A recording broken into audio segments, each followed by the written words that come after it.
I never thought I'd be the kind of man who'd lose everything at 62. But there I was, standing in my own kitchen on a Tuesday morning in February, watching my wife of 38 years pack her Louis Vuitton suitcase like she was heading to some luxury resort instead of walking out on our marriage.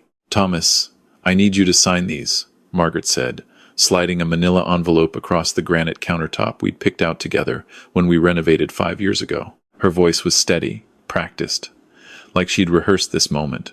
I opened the envelope. Divorce papers.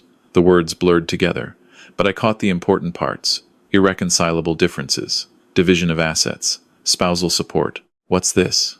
My hands were shaking. I'd survived 2 heart attacks. Built 3 successful hardware stores across Ontario. Raised 2 sons. But nothing prepared me for this. "I think it's pretty clear," she said, not even looking at me. She was folding cashmere sweaters, the ones I'd bought her for Christmas. "I'm done, Thomas. I've been done for a while." Done. 38 years summed up in one word. "Is there someone else?" I asked, though part of me already knew. She paused, just for a second. That told me everything. "His name is Richard Beaumont. He's the president of the golf club. We've been seeing each other for 18 months. 18 months? A year and a half. While I was working 70-hour weeks to keep our stores afloat during the pandemic, while I was visiting my mother in the nursing home every Sunday, while I was planning our 40th anniversary trip to Scotland, she was with him. Richard's different from you, Thomas. He's refined, cultured. He actually enjoys the theater and fine dining. He doesn't spend every weekend covered in sawdust, talking about lumber prices." The contempt in her voice cut deeper than any saw blade ever had. "Margaret, we built this life together. The house, the business, everything. Our sons. Our sons are grown men with their own families. They don't need us anymore. And honestly," she zipped her suitcase, "I don't need you anymore either. Richard's taking me to his villa in Provence next month. When was the last time you took me anywhere besides Home Depot?" I wanted to argue. To remind her of the mortgage I'd paid, the university tuitions, the medical bills, when she had breast cancer 10 years ago, and I never left her side. But she was already halfway to the door. "My lawyer will be in touch. I suggest you get one too. A good one. Because I'm entitled to half of everything we've built, including the stores." Then she was gone. Just like that. 38 years reduced to the sound of her Mercedes pulling out of our driveway. I sat at that kitchen counter for 3 hours, staring at those papers. The house felt massive and empty. Every corner held a memory, and every memory now felt like a lie. Had she ever really loved me? Or had I just been convenient? The hardware store owner with steady income and good insurance? My phone buzzed. A text from our eldest son, Robert. "Dad," Mom told me. "I'm so sorry. Call me when you're ready." So the boys already knew. Of course they did. She'd probably told them weeks ago. Got them prepared. I was the last to know about the demolition of my own life. The next few weeks were a blur of lawyers and accountants, and sleepless nights. My attorney, Donald Chen, was a sharp guy in his 40s who'd handled several high-profile divorces in Toronto. "Thomas, I'll be straight with you," he said during our second meeting. "Ontario is a 50-50 province. Unless we can prove fault or hidden assets, she's entitled to half of the marital property. That includes your share of the hardware stores." "The stores are my life, Donald. My father started the first one in 1978. I've been working there since I was 16. I understand. But legally, any appreciation in value during the marriage is marital property." I'd built those stores from 1 location in Mississauga to 3 across the greater Toronto area. Current valuation, $12 million. Margaret wanted $6 million, plus the house, plus ongoing spousal support. "She never worked a day in those stores," I said, trying to keep my voice level. She was busy with her charity galas and book clubs, while I was unclogging toilets and dealing with suppliers. "Doesn't matter. She contributed to the household, raised your children. That counts." It felt like being robbed in slow motion by the legal system. Then things got worse. Word of the divorce spread through our social circle like wildfire. Suddenly, I was the pariah. The Tuesday morning golf group I'd been part of for 20 years, they didn't return my calls. The couples we'd had dinner with for decades, radio silence. Turns out, Richard Beaumont wasn't just any club president. He was old money, connected, influential. And Margaret had been very strategic in her storytelling, painting me as the neglectful husband, the workaholic who ignored her needs, the dinosaur who couldn't appreciate the finer things. Even some of my business associates started distancing themselves. In a small community like ours, perception was everything, and the perception was that I'd somehow failed as a husband. My assistant manager, Kevin, came into my office one afternoon in March. He was 35, ambitious, someone I'd mentored for 8 years. "Thomas, I need to talk to you about something." I looked up from the quarterly reports I'd been reviewing, numbers that used to make sense but now just looked like abstract chaos. "What's up, Kevin?" "I've been offered a position at Lowe's, regional manager for their Ontario operations. It's a significant step up. I should have seen it coming. The rats fleeing the sinking ship. When do you start?" 2 weeks. "I'm sorry, Thomas, but with everything going on, with the divorce and the uncertainty about the business, I have a family to think about." I nodded. Couldn't even be angry. He was right to jump ship. Who knew what would happen to my stores once Margaret's lawyers got their hands on them? After Kevin left, I sat in that office until midnight. The same office where I'd signed my first major supplier contract, where I'd planned expansion strategies, where I'd felt like I was building something that mattered. Now it all felt pointless. My phone rang. "Robert." "Dad, are you still at the store?" "It's almost 1 a.m. Lost track of time," I said.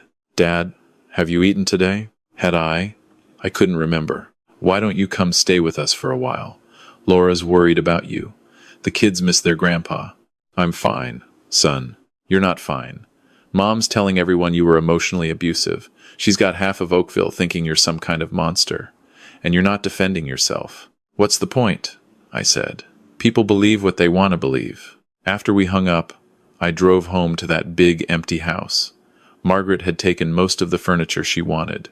The place looked like a museum of a life that no longer existed. I poured myself a whiskey, something I rarely did, and sat in the den. On the mantel was a photo from our 25th anniversary.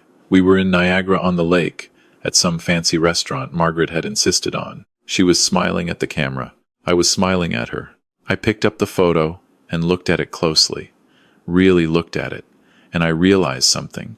In that picture, she wasn't looking at me with love. She was looking at me the way someone looks at a reliable appliance. Useful, functional, nothing more. Maybe I'd been blind for years.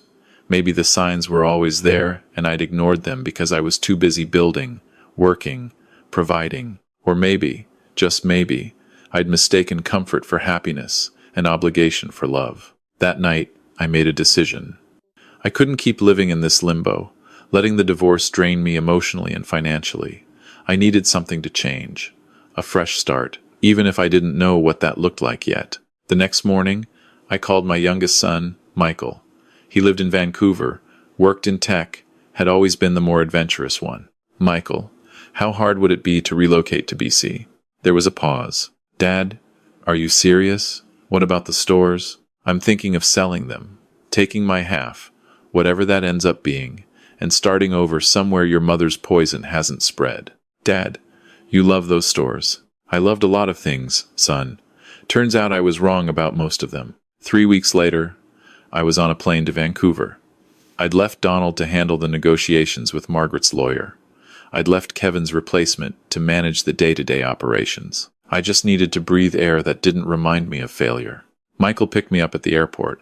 He was 34, lean, had his mother's eyes, but thankfully not her temperament. "You look terrible, Dad. Thanks for the warm welcome. I'm serious. When's the last time you slept? When's the last time you did anything besides work and worry? What else is there?" He drove me to his apartment in Yaletown, a sleek, modern building that felt nothing like the traditional homes of Ontario. Everything was glass and steel and possibility. "Dad, I want you to meet someone, a friend of mine who might be able to help." The next day, Michael introduced me to Harrison Wolfe. Harrison was 73, a retired real estate developer who'd made his fortune building commercial properties across Western Canada. He'd been widowed for 5 years, and spent most of his time now mentoring younger entrepreneurs and managing his investment portfolio. We met at a coffee shop near English Bay. Harrison was tall, silver-haired, sharp-eyed, the kind of man who assessed you in the first 30 seconds and decided if you were worth his time. "Michael tells me you're going through a rough patch." Harrison said, stirring his Americano. That's putting it mildly. Divorce? 38 years. She left me for someone at the golf club. Harrison nodded. Didn't offer empty sympathy. I appreciated that. What are you going to do? Honestly, I have no idea. I'm 62, Harrison. Starting over at 62 feels like a joke. You know what's a joke? Harrison leaned back. Giving up. I started my most successful venture at 68. After my wife died, everyone expected me to just fade away. Play golf, take cruises, wait to die. Instead, I identified a gap in the Vancouver warehouse market and built a portfolio that's now worth $40 million. $40 million. At 68, I'm not sure I have that kind of fight left in me. Bullshit. You built 3 hardware stores from scratch. You survived the 2008 financial crisis, the pandemic, and 38 years with a woman who clearly didn't appreciate you. You've got more fight in you than most 30-year-olds I meet. Something in his words sparked something in me I thought had died. What would you do if you were me? Harrison smiled. First, I'd stop thinking like a victim. Second, I'd start thinking like an investor. You're about to have a significant amount of capital from the sale of your business, correct? If Margaret doesn't bleed me dry in the settlement. Yes. Good. Here's what you need to understand, Thomas. Revenge isn't about being petty. It's about becoming so successful that the person who dismissed you realizes they made the biggest mistake of their life. And the best part? By the time they realize it, you won't even care anymore because you've built something better. Over the next 3 months, Harrison became my mentor, my therapist, and my friend. He introduced me to his network, taught me about real estate investment, showed me opportunities I'd never considered. Meanwhile, back in Ontario, the divorce proceedings dragged on. Margaret's lawyer was aggressive, demanding not just half the business value, but also claiming I'd hidden assets. It was absurd and insulting, but Donald handled it. Thomas, I have news. Donald called me one afternoon in June. Margaret's team is willing to settle. You keep 2 of the 3 stores. She takes the house and $4 million in cash. No ongoing spousal support. What's the catch? No catch. I think her lawyer realized she'd overplayed her hand. The judge wasn't sympathetic to her claims of your emotional abuse, especially after your sons testified on your behalf. And apparently, her relationship with Beaumont is having some issues. His ex-wife has been making things difficult. Karma's a funny thing. I accepted the settlement, kept the Mississauga and Brampton locations, sold the Toronto store for $8 million, gave Margaret her $4 million, and the house I no longer wanted anyway. After lawyers' fees and taxes, I was left with approximately $6.5 million. For the first time in months, I felt like I could breathe. Harrison had been working on something in the background, and in August, he brought me to a property in Surrey, just outside Vancouver. It's a 30,000 square foot warehouse with adjacent land for expansion, he explained. Currently owned by a family trust that's liquidating. Market value is probably $3 million, but they need to sell quickly. I can get it for 2 to 2. Harrison, I don't know anything about warehouses. No, but you know retail. You understand inventory management, logistics, supplier relationships. This property is zoned for light industrial and commercial. The Surrey market is booming. Amazon, Walmart, every major retailer is expanding here. They need warehouse space. We lease it to them. I looked at the property. It was rough, needed work, but I could see the potential. We? I asked. I'll come in as a partner, 30%. You put up the capital, I provide the expertise and connections. We fix this place up, sign anchor tenants, then leverage it to acquire more properties. In 5 years, we could have a portfolio worth 30, 40 million. Standing there in that empty warehouse, I felt something I hadn't felt in years. Excitement, purpose. Let's do it. We closed on the property in September. Spent the next 4 months renovating, installing new electrical systems, bringing the building up to code. I worked alongside the contractors, did what I'd always done best, figure out solutions, manage people, get things done. By January, we had our first tenant, a mid-sized logistics company on a 5-year lease at $45,000 per month. By March, the second unit was leased to an e-commerce fulfillment center. By June, the entire building was at capacity. Harrison was right. The income was substantial, and more importantly, the property value had appreciated significantly. Thomas, I've got another opportunity, Harrison said one morning over breakfast. An industrial complex in Richmond. 6 buildings. Total square footage of 80,000. The owner is retiring. Wants to liquidate. Price is $8 million. Harrison, that's more capital than I have. That's where financing comes in. We put down 20%, get a commercial mortgage for the rest. The rental income covers the mortgage and gives us positive cash flow. It's how wealth is built. I'd spent my entire career avoiding debt, paying cash for everything. This was different territory. But I trusted Harrison. More importantly, I trusted myself again. We bought the Richmond complex, then another property in Burnaby, then a small warehouse park in Coquitlam. By the time I turned 64, our portfolio was worth $38 million. My personal net worth had grown from $6.5 million to nearly $18 million. I'd also lost 40 pounds, started running, and was dating a woman named Catherine Park, a 59-year-old architect I'd met through Harrison's circle. She was intelligent, independent, had her own successful practice, and laughed at my jokes. She also had no interest in my money because she had her own. Life was good, better than good. Then, on a crisp October morning, my phone rang. Robert, Dad, you're not going to believe this. Mom called me yesterday. She and Richard broke up. Apparently, he's been having financial problems, and his ex-wife sued him for back alimony. Mom's been helping him with money, but it's been draining her settlement. She asked if you'd consider reconciling. I was silent for a moment. Dad? You there? Yeah. I'm here, just processing. You're not seriously considering it, are you? Not for a second. I just think it's interesting, the timing. She also asked about your business, said she heard through someone that you're doing well out in BC. Of course she had. Small world, the social circles of wealthy Ontarians. Someone must have mentioned my name, my success. And suddenly, good old reliable Thomas didn't look so pathetic anymore. 2 weeks later, I flew back to Toronto for Robert's daughter's birthday party. I'd bought Emma a beautiful bicycle and couldn't wait to see her face. I was staying at a hotel, had no desire to revisit any of my old haunts. But Catherine convinced me to at least drive past the old house, see how I felt. So there I was, pulling my rented Tesla down the familiar tree-lined streets of Oakville, when I saw her. Margaret was standing in the driveway of what used to be our home. She looked older, tired. The house was for sale, a large sign on the lawn. I pulled over. Something compelled me to talk to her one last time. Thomas? She looked genuinely surprised. I heard you were in town. Emma's birthday. Of course. You always remembered the grandkids' birthdays. There was something wistful in her voice. House didn't work out? I nodded at the for sale sign. It's too big for just me. And the maintenance. It's expensive. I imagine it is. There was an awkward silence.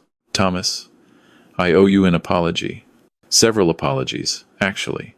You don't owe me anything, Margaret. I do. I was cruel. I was selfish. I threw away something good because I thought I deserved something better. Turns out, what I thought was better was just shinier, not more valuable. I looked at this woman I'd spent 38 years with. I waited to feel anger, satisfaction, vindication. Instead, I just felt neutral, like I was looking at a stranger who happened to know some of my stories. I heard you're doing well, she continued. Real estate in Vancouver. That you've built something impressive. I'm happy, Margaret. That's what I've built. Happiness. With someone else? Yes. She nodded, tears forming in her eyes. I'm glad. You deserve that. I just wish. Wish what? That I'd appreciated what I had when I had it. I took a deep breath. This was the moment I'd imagined 1,000 times over the past 3 years. The moment where she'd realize her mistake, where I'd have the power, where I could choose to be gracious or vindictive. Margaret, I'm going to tell you something, and I need you to really hear it. When you left, I thought my life was over. I thought I'd lost everything that mattered. But you know what I actually lost? I lost the illusion that I needed to shrink myself to keep someone happy. I lost the belief that my worth was tied to being useful to people who didn't value me. What I gained was so much more valuable. Thomas, I'm not saying this to hurt you. I'm saying it because it's true. You didn't destroy me. You freed me. So thank you. Genuinely, thank you. I got back in the Tesla. As I drove away, I looked in the rearview mirror. Margaret was still standing there, watching me leave. This time, she was the one being left behind. At Emma's party that evening, surrounded by my sons, their wives, my grandchildren, I felt complete. Catherine had flown in to join me, and watching her interact so naturally with my family, I realized something profound. Some people spend their whole lives searching for their worth in others' opinions. I'd done that for decades. But true worth isn't given by others. It's not found in being needed or being useful or being the reliable one who never complains. True worth is intrinsic. It's about knowing you can survive the worst, rebuild from nothing, and create something meaningful even when everyone counts you out. I'm 65 now. Harrison and I just acquired our 15th property, and we're expanding into commercial office space. Catherine and I got married last spring in a small ceremony at Lighthouse Park, with just our families and Harrison as my best man. I still miss parts of my old life sometimes. The familiarity of those Ontario seasons, the stores I built with my own hands, even some of the easier moments with Margaret before everything fell apart. But I don't miss who I was. That Thomas was a good man, but he was also a man who'd forgotten how to live for himself, who'd mistaken sacrifice for love and duty for purpose. The man I am now knows better. Here's what I learned, and I share this with anyone going through something similar. First, betrayal will hollow you out. It will make you question everything you thought you knew about yourself and others. Let it. That hollow space is where new growth begins. Second, revenge isn't about making someone suffer. It's about reclaiming your power and building a life so fulfilling that the person who dismissed you becomes irrelevant. Third, it's never too late. At 62, I thought my best years were behind me. I was wrong. My best years started the day I decided to stop mourning what I lost and start building what I wanted. Fourth, surround yourself with people who see your potential, not your wounds. Harrison saw something in me I couldn't see in myself. Catherine loved the man I was becoming, not the man I used to be. And finally, the sweetest victory isn't when your ex realizes they made a mistake. It's when you realize you've stopped caring, whether they do or not. That's freedom. That's success. That's winning. I never thanked Margaret for handing me those divorce papers, but maybe I should have. Because the day she decided to destroy me was the day I finally started building the life I was actually meant to live. And that life, I've discovered, is absolutely worth living.